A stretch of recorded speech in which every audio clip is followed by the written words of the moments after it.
Today on Think Tank, we're talking about accidental plagiarism, similar to what happened between Dane Cook and Louis C.K. Oh, that's nothing. Do you remember when it happened with Dane Cook and Louis C.K.?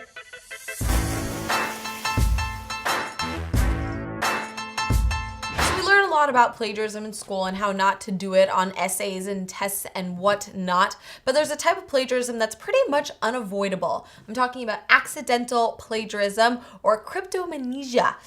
So cryptomnesia, I think I'm saying that right, whereby you arrive at an apparently original idea that you later turn out to have heard from someone else or to have read somewhere. So it's important to note that this is not on purpose. Nobody's stealing your ideas on purpose, but you can sort of kind of hear something and not totally process it. It just sticks around in there. It just sticks around, and then you're like, hey, I have a good idea. This often happens during our production meetings sometimes when I say a joke and John's not listening, and then he'll repeat the same thing and be like, this is a great idea. But I'll also add Spirit Fingers, and that sells the idea. That does sell the idea.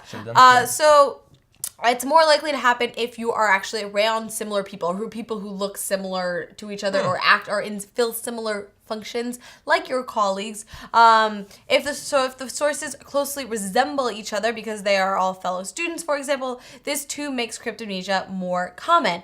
And even sex makes a difference. It is easier for women to appropriate the ideas of other women and men those of other men. There are also a few other things that I want to point out that make this a little more likely to happen. So there is a next in line effect. Those who came immediately before you in the brainstorming session run a slightly higher risk of having their ideas stolen by you. Probably because you're already thinking about your own contribution as you listened.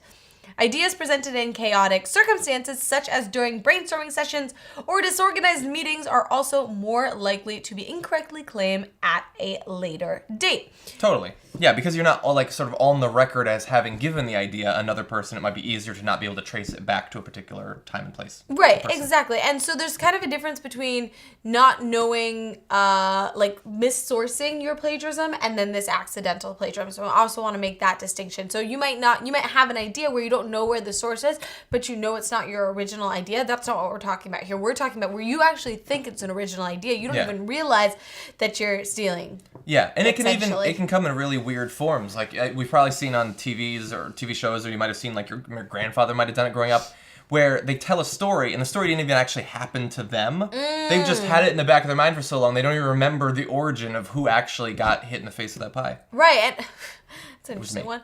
But also a lot in music. So a lot of the times we've seen people get sued for stealing a beat or whatever. But sometimes it's not on purpose. Sometimes you kind of hear it and you don't realize, and then it comes out creatively on your own. Yeah. It's so like 2% of the time accidental, 5% of the time random chance, the rest of it because they're not that creative.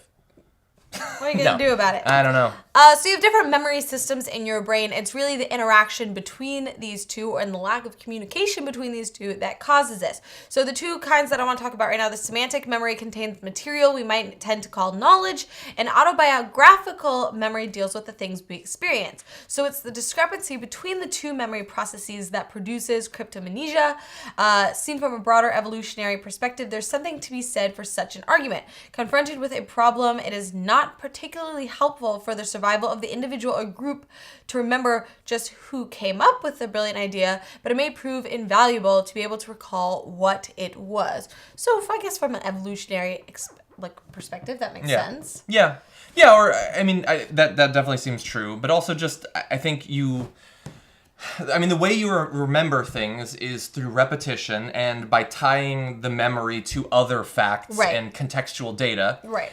So I guess theoretically there could be a benefit to the individual to remember the person who said it as one of the facts. But when you think about the idea the second time or the third time, if you don't make a conscious effort to think about the person you got it from, that stuff can fall away over time.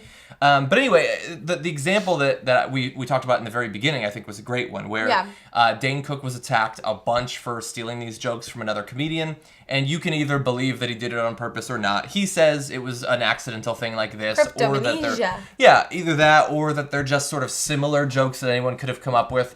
But it has obviously very, very significant effects on the two. Like Louis C.K. had some of his material in his mind stolen. Dane Cook got criticized, and some of people turning against him as a comedian might have come from that sort of criticism. Right. So this can actually lead to huge career consequences. Yeah, but I want to know if it led to any consequences for you guys. Has this happened to you? Has somebody done it to you, or have you done it to somebody Or are you doing it, else? but you don't remember who you did it to? Do you guys have a YouTube channel called Think Tank? Let us know in the comments down below, and we'll see you in the next one.